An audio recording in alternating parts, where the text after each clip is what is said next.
ආයිබෝවන් දරුවනේ මේ අද දවසේ මම ඔයාලට පුංචි කාරණාවක් කියලා යන්නයි ආවේ.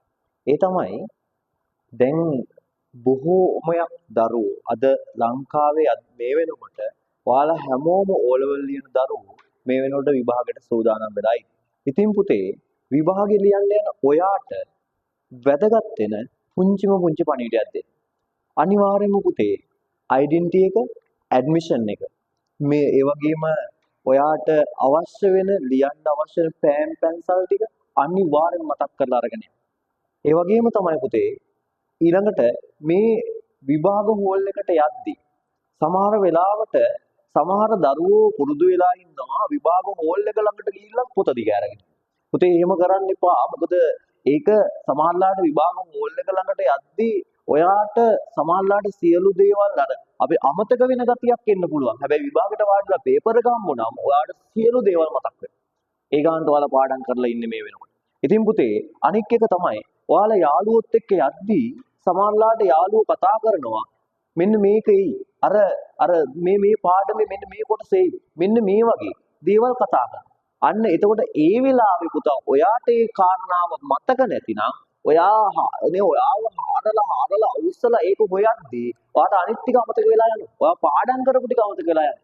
ඒ නිසා පුතේ හැම දරුවෙක්ම ලංකාවේ මෙවර විභාගයට පෙනී සිටින O level විභාගයට පෙනී සිටින හැම දරුවෙක්ම මතක තියාගන්න පුතේ ඒ වගේ දේවල් වලට අහු වෙන්න එපා. අපි ඒකට කියනවා ගල් පෙරලනවා කියලා. ඒ වගේ දේවල් වලට අහු වෙන්න එපා.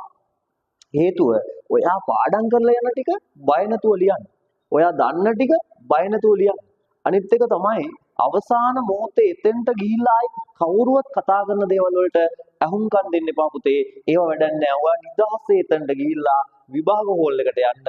එතකොට ඔයාට පේපර් එක හම්බෙද්දී ඔයා හොඳට පාඩම් කරලා ඉන්නවා.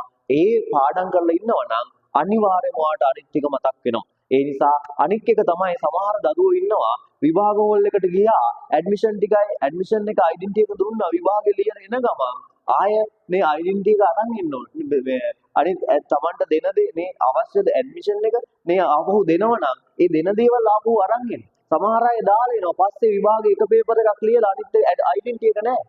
ඩෙන්ටිටි එක නැති වෙලා ඩෙන්ටිටි එක කොහේ හරි දාලා ගිහිල්ලා අවසානට ඩෙන්ටිටි එක නැහැ. ඊළඟ පේපර් එක ලියා ගන්න වෙන්නේ නැහැ. මේ වගේ ප්‍රශ්නත් ඇති වෙලා තියෙනවා. ඉතින් ඩෙන්ටිටි එක ඔයාට දුන්නා ඇඩ්මිෂන් එක ඔයාට දෙන්න ඇඩ්මිෂන් එක තියාගන්න ඕන ඩෙන්ටිටි එක ඔයාට දෙනවනේ. ඒ දෙන ඩෙන්ටිටි එක පුතේ පරිස්සම් කරලා ගෙදර අරන් එන්න. මොකද ඊළඟ දවසේ ඕන. ඒ නිසා පුතේ ඒ ගැන සැලකිලිමත් වෙන්න මේ කියන දේවල් අවබෝධ කරගෙන ඔයා පාඩම් කරලා ඉන්නේ බය නැතුව විභාගෙ ලියන්න. ආදරණීය දරුවෝ සියලු දෙනාටම ලංකාවේ සුබ පතනවා.